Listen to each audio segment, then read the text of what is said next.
Penguin बघण्यासाठी तुम्हाला अँटार्क्टिकाला जायची गरज ना. आणि अस्वल, बिबट्या, पाणघोडा असे प्राणी बघायला गेलो आज मी राणीचे बागला. तो चलिए शुरू करते हैं. जय श्रीराम मित्रांनो.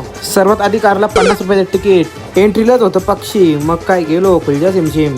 जल्दी बोल, कल सुबह पनवेल निकलना है. आवर पक्षी बघलत ना का मन एकच माहित बघला.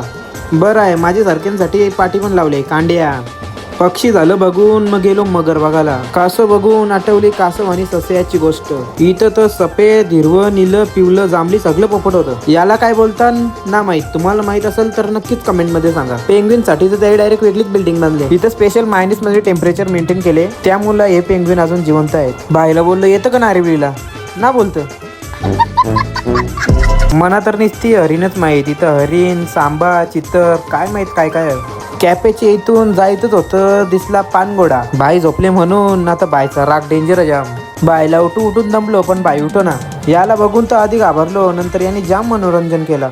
सगळ्यात फास्ट कोण तर बिबट्या म्हणजे चिता. बिबट्याचेच ऑपोजिट साईडला होती तरस म्हणजे आईना. बिबट्या वेगळा आणि चित्ता वेगळा आता समजला.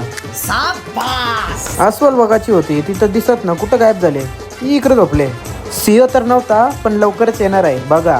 असेच व्हिडिओ पाहण्यासाठी लाईक, शेअर, फॉलो, सबस्क्राईब सगळं करा.